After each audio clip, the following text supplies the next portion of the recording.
As Valentine approaches, you see a lot of memes going around, and the central theme always revolves around girls extracting material stuff from guys this season, and how guys can and should avoid this. Considering that most of the world celebrates Valentine as Lover's Day, one begins to wonder why the negative connotation of gold digger is attached to some women this season.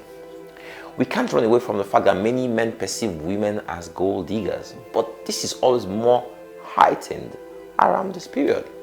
Gold digger is a derogatory term that refers to a person who enters a relationship for monetary gain. It's frequently used in films, literature, music, and in everyday language. Dictionary definitions point to an inherently gendered connotation. The word is almost exclusively used for a greedy woman who marries a wealthy man purely for financial gain. There's something about this description of women that irks me.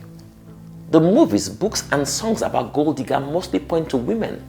But let's re-examine the core of that definition and see if we can make sense of it. The key words are relationship and monetary gain.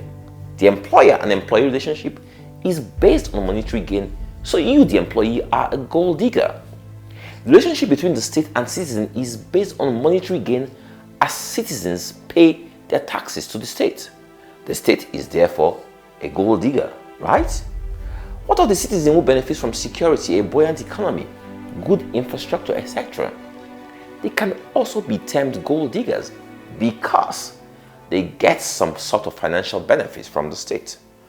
What of church and congregation? Who is the gold digger in the relationship?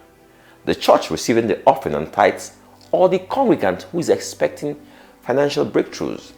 So you can see that it's wrong for us to describe women as gold diggers when, in the true sense of it, we're all gold diggers of some sort, as long as we expect or derive some sort of benefit from a relationship, material or otherwise. Sex is a benefit. House cleaning is a benefit. Taking care of children, making their meals, bathing them, doing school runs are also benefits men get from women in a relationship. Husband, you are therefore a gold digger. Tinubu, you are a gold digger. Pastor, you are a gold digger. Church goer, you are a gold digger. As funny as all this sounds, it goes to the fundamentals of creation, of society, of who we are as a people.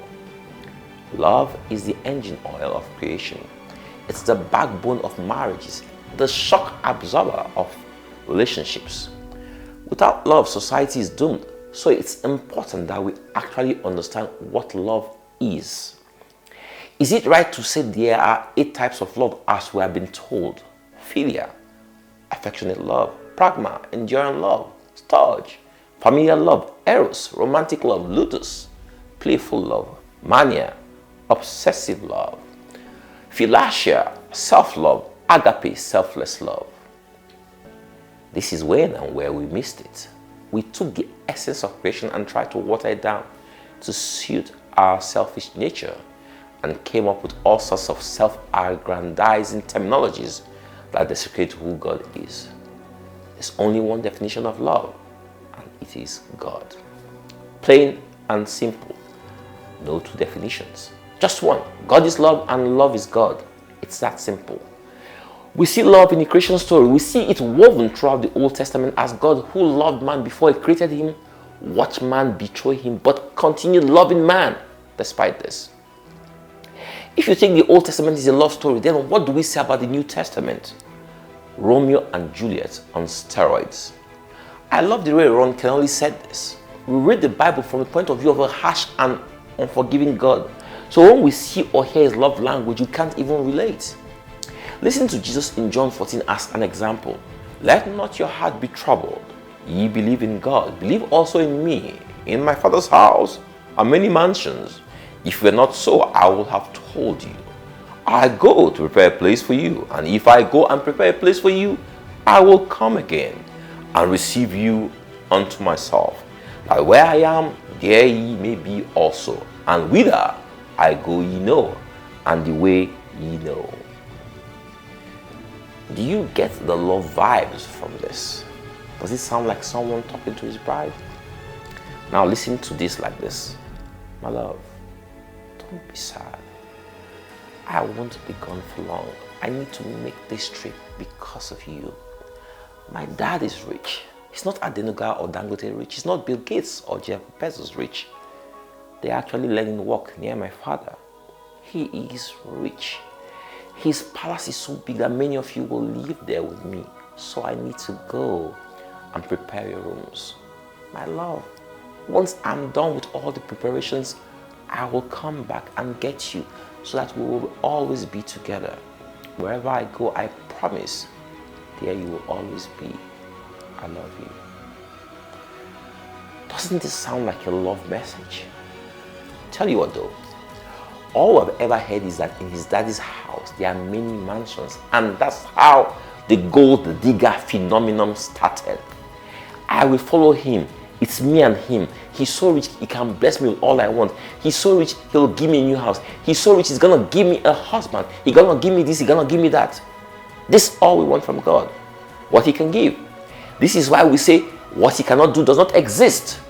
This is why we want the testimony, but not the test. This is why we want the result, but not the exam. This is why we are all gold diggers.